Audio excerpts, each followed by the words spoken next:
London Bangla press ক্লাবে আমার Bangladesh AB party সংবাদ সম্মেলন করেছে। আমার বাংলাদেশ পার্টি এবি পার্টি যুক্তরাজ্যের পক্ষ থেকে 10 দফা দাবি এবং আহ্বান জানিয়ে আজকের এই সংবাদ সম্মেলনের আয়োজন করা হয়েছে। এই দাবির মধ্যে রয়েছে যে বাংলাদেশের সাম্প্রতিক সময়ে যে গণহত্যা, গুম, নির্যাতন হয়েছে সেটার নিরপেক্ষ তদন্তের মাধ্যমে বিচার ব্যবস্থা করা এবং সুষ্ঠু নিরপেক্ষ নির্বাচনের জন্য একটা যথাযথ রাষ্ট্রীয় প্রতিষ্ঠানগুলোর সংস্কার।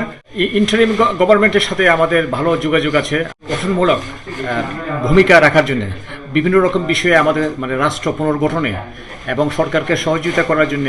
এবং আমাদের যে সদস্য সচিব উনি বলছেন যে ইন্টারিম গভর্নমেন্ট বেশি দিন রাখতে চান, বিলম্বিত করতে চান, জনগণের ম্যান্ডেট ছাড়া, তখন হয়তো আপনাদের সেই জনপ্রিয়তা থাকবে না।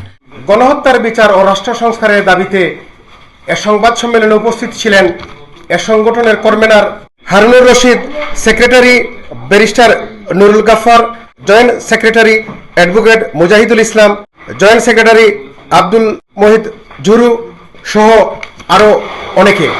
আমরা খুব ক্লোজলি অ্যাক্টিভলি এবি পার্টি এই সরকারের সাথে কাজ করছেন। আমাদের দাবি হচ্ছে একটি সুস্থ সুন্দর নির্বাচনের জন্য যে পরিবেশ, সেই পরিবেশের জন্য 3 মাস, 6 মাস, 2 বছর লাগতে পারে এবং এই সরকার কিন্তু এখনো ঘোষণা দেন নাই যে তারা কতদিন থাকতে চাচ্ছেন। আমরা ক্লোজলি একটা সুষ্ঠু নির্বাচন পরিচালনার জন্য যে পরিবেশ, সেই পরিবেশ ক্রিয়েটে আমরা কাজ করছি।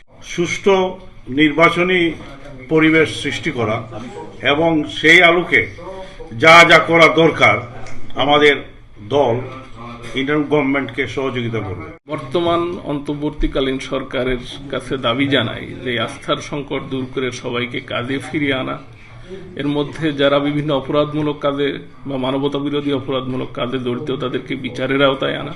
এর সংবাদ সম্মেলনের মাধ্যমে এবি পার্টি তাদের 10 দফা দাবি তুলে ধরেছে বর্তমান ইন্টেরিয়র গভর্নমেন্টের কাছে যেন এ দাবিগুলো পূরণ করা হয়। চৌধুরী মুরাদ, রূপালী বাংলাদেশ, লন্ডন।